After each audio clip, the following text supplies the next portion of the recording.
दादा, आज तुम्ही अजितदादांची भेट घेतलेली आहे, तुम्ही आणि अमोल कोल्हे, तर काय नेमकं भेटीचं कारण होतं? अमोल कोल्हे साहेब तिथे गेले होते, त्यांच्यावर इतरही सर्व कार्यकर्ते होते. गेले काही तास मी इथं भीमतडीमध्ये आहे. आज शेवटचा भीमतडीचा दिवस होता. आज सुद्धा बघितलं तर 55,000 लोक एका दिवसात भीमतडीला इथं आले होते. त्यामुळे मी गेले काही तास इथं असणारे बचत गट, आमचे सर्व जे ॲग्रिकल्चर डेव्हलपमेंट ट्रस्टचे जे सर्व पदाधिकारी आहेत त्यांच्याशी चर्चा करत आहे. त्यांची काय चर्चा झाली अमोल कोल्हेंची आणि आमच्या सर्व नेत्यांची या बाबतीतली मी माहिती अजून घेतलेली नाही, पण ती माहिती घेतल्यानंतर नक्कीच या बाबतीत उद्या सांगेन. तुम्ही होते की बैठकीत नव्हते? माझी गाडी तिथं होती, कारण मी गाडी माझ्या काही पदाधिकाऱ्यांना दिली होती. त्यांनी मला इथं ड्रॉप केलं आणि मी आत्तापर्यंत इथं आहे. आता 12:30-1 वाजलेले आहेत रात्रीचे. त्यामुळे मी अपडेट अजून घेतलं ना, ते अपडेट घेतलं आपलं सांगेन. नाही, पण तुम्ही होते ना बैठकीला दादा, घरामध्ये तुम्ही तिथं जिजाई बंगल्याच्या बाहेर तुम्ही दिसलेला आहे कॅमेरामध्ये. काय नेमकं म्हणजे एवढं अमोल कोल्हे पण बोलले ना की बैठकीला होते तुम्ही. का लपवाछपी करायला लागतीये? काय नेमकं कारण आहे? याच्या आधी तुम्ही अजितदादांवर ज्या पद्धतीने टीका केलेली होती, शरद पवार साहेबांना जसा त्रास अजितदादांनी दिला असं तुम्ही वेळोवेळी सांगितलं. आता तुम्ही त्यांना भेटण्यासाठी गेला, तुम्ही माध्यमांना असं सांगताना की तुम्ही तिथं नाहीये, तर काय नेमकी ही आता चर्चा झाली नाही झाली? आता तिथं असणारे नेते आहेत, अमोल कोल्हे होते, मी पिंपरी चिंचवडला त्यांच्याबरोबर होतो आणि त्यानंतर आता इथं तरी आहे. मी अमोल कोल्हेंशी बोलून काय चर्चा झाली आणि काय फायनल झालं ते आपल्याला उद्या कळणार. अमोल कोल्हेच बोलले चर्चेला तुम्ही होते म्हणून. चर्चेला मी पिंपरी चिंचवडला होतोच. पिंपरी चिंचवड संदर्भात त्या चर्चेत कुठेही मी त्या ठिकाणी नव्हतो. पण या बाबतीत उद्या अमोल कोल्हे साहेबांना पूर्णपणे जबाबदारी दिलेली आहे. डॉक्टर अमोल कोल्हे तिथे पुढाकार घेत असल्यामुळे त्यांच्या मार्गदर्शनाखाली आणि इतरही आमच्या सर्व नेत्यांची आणि मी स्वतः त्याच्यामध्ये लक्ष देऊन आहे. कार्यकर्त्यांचं जे मत आहे ते कार्यकर्त्यांचं मत गृहीत धरलं पाहिजे. काही लोकांचं महाविकास आघाडीबरोबर जाणं असं त्या ठिकाणी सांगण्यात आलेलं आहे आणि काही लोकांचं मत आहे की घड्याळाबरोबर जाणं हे उचित ठरू शकतं. त्यामुळे उद्या या बाबतीतली चर्चा करून कार्यकर्त्यांचं मत समजून घेऊन योग्य ती कारवाई केली जाईल. दादांची भेट झाली.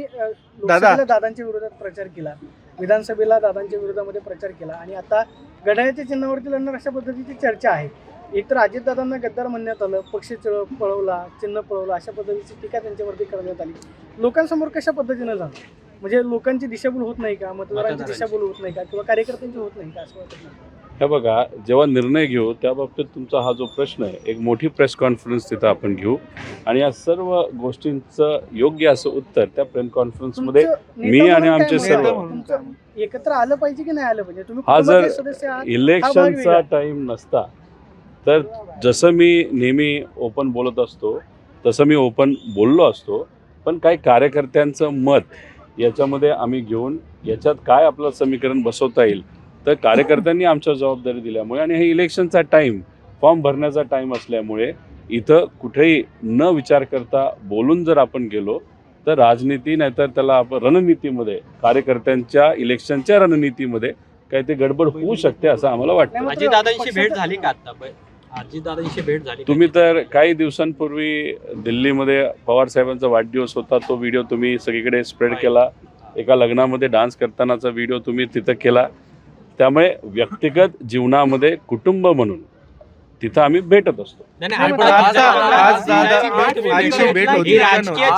त्या चर्चेमध्ये बाहेर पडलाय की नाही? आता थोड्या वेळापूर्वी तुम्ही जिजाई निवासस्थानामधून बाहेर पडलाय की नाही? ज्या गाडीमधून तुम्ही बाहेर आलात आणि थेट भीमतडीपर्यंत आलात, त्या गाडीचे व्हिज्युअल्स आहेत, पण तुम्ही नसाल सांगत नाकारत. पण या सगळ्याचा काय नाही, पत्रकार म्हणून आणि खास करून इथं महिला पत्रकार आहेत, तर त्या घरी जात असताना त्यांना जर अडचण येत असेल, बस मिळत नसेल, गाडी मिळत नसेल, तर मी माझी गाडी सुद्धा देऊ शकतो. म्हणजे उद्या माझ्या कार्यकर्त्याला, पदाधिकाऱ्याला, तुम्हाला कोणालाही जर माझ्या गाडीची जरूरत लागली तर नक्कीच सांगा, मी माझी गाडी देईल. त्यामुळे गाडी तिथं आहे. जी गाडीतनं तुम्ही महत्वाचं आहे की राजकीय समीकरण महत्वाचं आहे? कारण 2 वर्ष एवढा संघर्ष केला अजित पवारांवरती. नाही, पण एक चांगलं आहे. की जर 2 राष्ट्रवादी एकत्र होणारच होत्या तर मग कार्यकर्त्यांना एक कसं आहे, पुण्याचे पत्रकार फार जुन्यापासून आम्ही ओळखतो, फार हुशार आहेत. तर नगर परिषदेमध्ये पत्रकारांपैकी ज्या पद्धतीने आपण राजकीय भाषा इथं करत आहात, त्यामुळे उद्या जाऊन जर तुम्हाला असं वाटलं की भाजपच्या विरोधात लढण्यासाठी तुम्हाला तिकीट पाहिजे असं नक्की सांगा, तेही तिकीट आम्ही तुम्हाला देऊ. त्यामुळे इथं आपण किती वेळ बोललो तरी त्या ठिकाणी राजकारणच बोलत मूळ राहतो. प्रश्न असा आहे की आपण वेगळेच उत्तर देतात असं आम्हाला वाटतंय. मूळ प्रश्न एवढाच आहे की तुम्ही त्या ठिकाणी बैठकीला गेला होतात का नव्हता गेला. मी मगाशी मराठीत सांगितलं, आता कुठलं इतर भाषेत बोलू. त्या ठिकाणी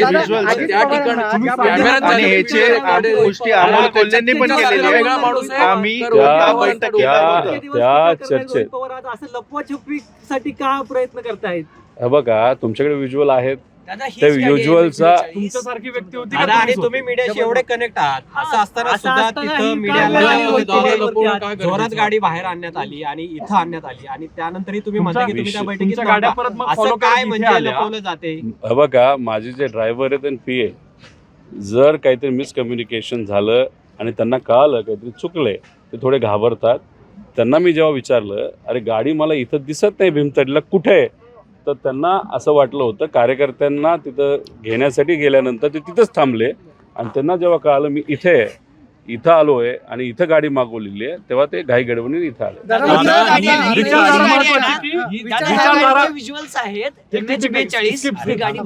माझ्याकडे दादा हीच गाडी जेव्हा बंगल्यातनं बाहेर माझी पडली, मर्सिडीजची तेव्हा- पण गाडी मान्य आहे. आहे दादा, तुमची मर्सिडीज आम्हाला माहिती आहे, पण ही गाडी जेव्हा अत्यंत वेगाने बाहेर पडली तेव्हा तिथे जर बॅरिकेड नसते तर 100% आज तिथे पत्रकारांचा देखील जीव गेला असता. तुम्ही जर तिकडे CCTV ऐका दादा, ऐका please. ड्रायव्हरवर कारवाई दादा, करतो तुमच्या वतीने, एवढं fast तुमच्या येण्याचं वतीने. नाही, चांगली झालं गोष्ट ही सांगितली. आत्ताच्या आत्ता लागलं तर त्या ड्रायव्हरला मी कामावरनं नाही, काढतो. गरीब ड्रायव्हर आहे, पण पत्रकार हे महत्वाचे, त्यांच्यावर मी लगेच दादा, कारवाई तुम्ही तो करतो. व्हिडिओ बघा. त्यांना अशी नोकरीवरनं- काय नेमकी- म्हणजे अशी काय परिस्थिती निर्माण झाली की इतकं फास्ट ते गाडी चालवत पत्रकार पण एक समोर वेळ मान्य करू थांबवण्याचा दादा की प्रयत्न तुम्ही करतो. बैठकीमध्ये नाही, नव्हते. मी मात्र झापतो आता- त्याला नाही, जरा, एक वेळ तुमच्या मान्य करू की तुम्ही बैठकीमध्ये नव्हता असं तुम्ही सांगताय. मात्र आता आम्ही जे रोहित पवार पाहिलेले, अजित पवारांना पक्ष गेला, चिन्ह गेलं, त्याच्यानंतर रोहित पवारांनी प्रचार केला. रोहित पवारांच्या डोळ्यामध्ये पाणी आलेलं आम्ही पाहिलेलं आहे. आजोबांना त्रास होतोय, या वयामध्ये शरद पवारांना फिरावं लागलं. ज्या माणसांमुळे त्रास झाला, आज त्याच माणसांसोबत तुमचे राजकीय नेते चर्चा करतायत.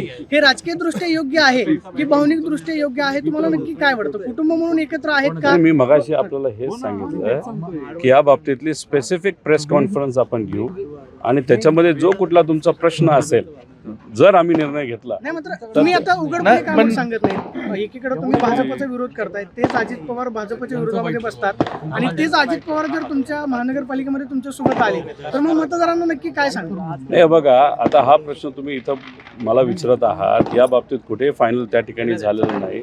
आता निलेश राणे आणि नितेश राणे हे दोघं सख्खे भाऊ असताना एकमेकाच्या विरोधात भांडताना त्यांना मात्र असे प्रश्न त्या ठिकाणी विचारले जात नाही. हे जरा नाही, मात्र आश्चर्य. दादा तुमचं वैयक्तिक मत काय? नेता म्हणून तुमचं वैयक्तिक मत काय? विचारधारा अजित महत्त्वाची पवारांसोबत आहे. एकत्र जाणं योग्य आहे का? हे बघा, एक सगळ्यात महत्त्वाची गोष्ट आहे की कार्यकर्त्याचं इलेक्शन हे महत्त्वाचं असतं. कार्यकर्त्यांचं म्हणणं हे महत्त्वाचं असतं.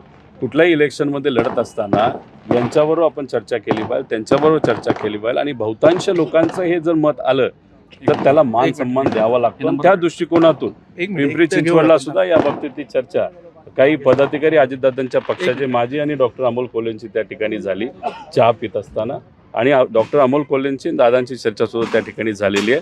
तर उद्या या बाबतीत थोडंसं आता पुढं कसं जायचं या बाबतीत नक्कीच निर्णय घेतला जाईल. कार्यकर्त्यांचं जर मत महत्वाचं असेल तर मग ते प्रशांत जगतापांचं मत महत्वाचं वाटलं नाही का तुम्हाला? ते कार्यकर्ते नाहीत का? 25 वर्ष त्यांनी तुमच्या पक्षामध्ये संघर्ष केला. शरद पवारांसोबत जेव्हा कुठलाही कार्यकर्ता पुण्यात नव्हता, प्रशांत जगताप त्यांच्याबरोबर होता.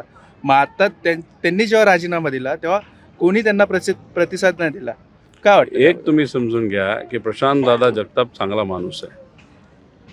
एखाद्या शहराचं प्रतिनिधित्व आपण जेव्हा एका पक्षाच्या माध्यमातून करत असतो तेव्हा बहुतांश लोकांना विश्वासात घेऊन आपल्याला योग्य असा निर्णय त्या ठिकाणी घ्यावा लागतो. प्रशांत दादा हे आपल्या पक्षाबरोबर आज असते तर नक्कीच त्याचा आनंद त्या ठिकाणी आम्हा सगळ्यांना तिथं झाला असता.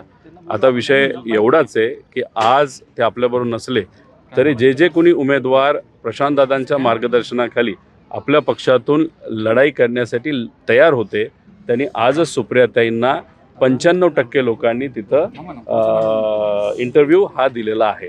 त्यामुळे प्रशांत दादा आमच्याबरोबर असते तर नक्कीच आनंद राहिला असता.